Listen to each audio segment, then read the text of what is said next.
বিসমিল্লাহির রহমানির রহিম। এই দেখুন আপনাদের আবার কঠিন বাবুর্চি একটা বাজেট ফ্রেন্ডলি চিকেন রেসিপি নিয়ে হাজির হয়ে গেল। এখন এইখানে কিন্তু আমার ৬ পিস মুরগির মাংস ছিল। মানে চিকেন ছিল আরকি। এখন দিয়ে দিলাম ১ চামচের মতন আদা বাটা, ১ চামচ রসুন বাটা, তারপরে দিয়ে দিলাম গোলমরিচের গুঁড়া, দিয়ে দিলাম শুকনা লাল হলুদ মরিচের গুঁড়া। তার মানে হলো ১ চামচ দিয়ে দিলাম মরিচের গুঁড়া। স্বাদমতো দিয়ে দিলাম লবণ। তারপরে দিয়ে দিলাম এইখানে সয়া সস। সয়া সসটার মধ্যে কিন্তু আবার একটু লবণ থাকে। তাই আগেই কিন্তু লবণের পরিমাণটা কম দিতে হইব। কারণ আমি কিন্তু আবার জটিল বাবুর্চি এজন্য সবকিছু আপনাকে খুইল্লা মিল্লা কইয়া দেই। তো এখন দেখেন মসলাগুলি দিয়া কেমন সুন্দর করে মাখতাছি। মাইখা ১ ঘন্টা রেস্টে রাখছিলাম ফ্রিজের ভিতরে। বুঝছেননি? পরে দিয়ে দিলাম ১ কাপ ময়দা। ময়দা দিয়া তারপরে কিন্তু দিছিলাম ৪ চামচের মতন কর্নফ্লাওয়ার। আপনাগো দরকার হইলে আপনারা আরো কর্নফ্লাওয়ার বাড়ায় নিতে পারেন। দিয়ে দিলাম মরিচের গুঁড়া, তারপরে দিয়ে দিলাম গোলমরিচের গুঁড়া, তারপরে দিয়ে দিলাম লবণ। লবণ দিয়া এই দেখুন কি সুন্দর করে আমি নাড়াচাড়া করতেছি। নাড়াচাড়া কইরা তারপরে আমি সমস্ত উপকরণ একসাথে সাজাই লইতেছি। সাজায় ওই যে বাটির মধ্যে টলটলা পানি দেখতেছেন সেই পানিগুলি কিন্তু আবার আমগো খাওয়ার পানি। আবার ভাইববেন না আমি কলের থেকে আবার কাঁচা পানি লইছি কিনা। তা এই যে এখন যে চিকেনগুলি দেখতেছেন, চিকেনগুলি কিন্তু সরাসরি আমি ভালোভাবে উম চাপ দিচ্ছি না, দিতেছি উপরে ময়দা। ময়দা দিয়ে তারপরে কিন্তু আমি হাত দিয়ে চেপে, চেপে কোট করে নিতেছি। কারণ ময়দা উপরে না দিলে কিন্তু করে চাপ দেওয়া যাবে না, বুঝতেই পারতেছেন।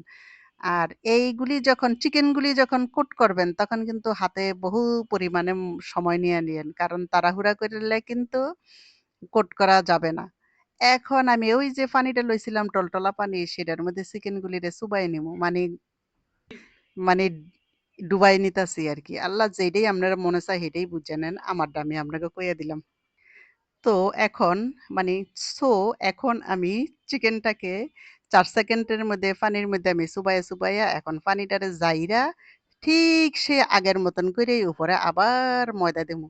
ময়দা দিয়া পরে আবার হাতে ভালোভাবে চেপে, চেপে আমি ভালোভাবে ডাবল কইরা মানে একবারে বেশি, বেশি কইরা কুট কইরা নিতাছি। কুট কইরা সবগুলি চিকেন কিন্তু আমি এইভাবেই কুট করে নিমু।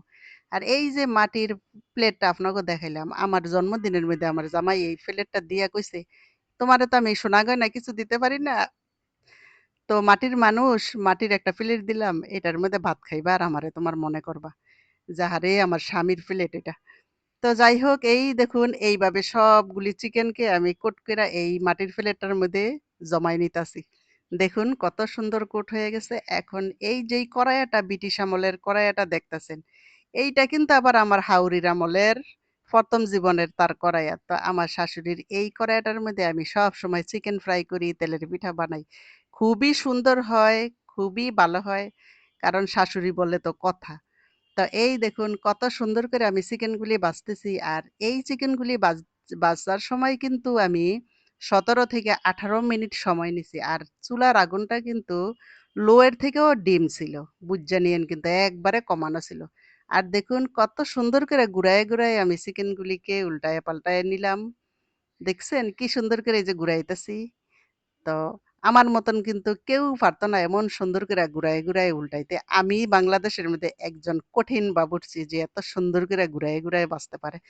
আর এই দেখুন কঠিন বাবুর্চি দেখি তো এই যে হাত থেকে আরেকবার পইড়াও যায়।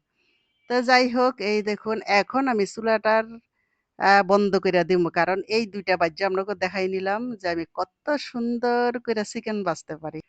তো এখন আর এর মধ্যে আমি কি করলাম যে থাক পায়ের উপর পা দেয় একটা ফ্যাশন শো কইরা নেই। আর এই দেখুন এই ফাঁকে একটা ফ্যাশন শো হয়ে গেল। দেখুন কি সুন্দর করে পায়ের উপর পা দিয়ে চিকেন গুলি দাঁড়ায় রইছে। তা আবার আপনারা বলবেন এই মহিলা আবার কি আরম্ভ করছে রে পেজের মধ্যে আইসা। তো যাই হোক সেটা চিন্তা করেই আবার চিকেনের পা গুলিরে ঠিক করে দিলাম। যাক আপনারও মনের কষ্টটা দূর হোক।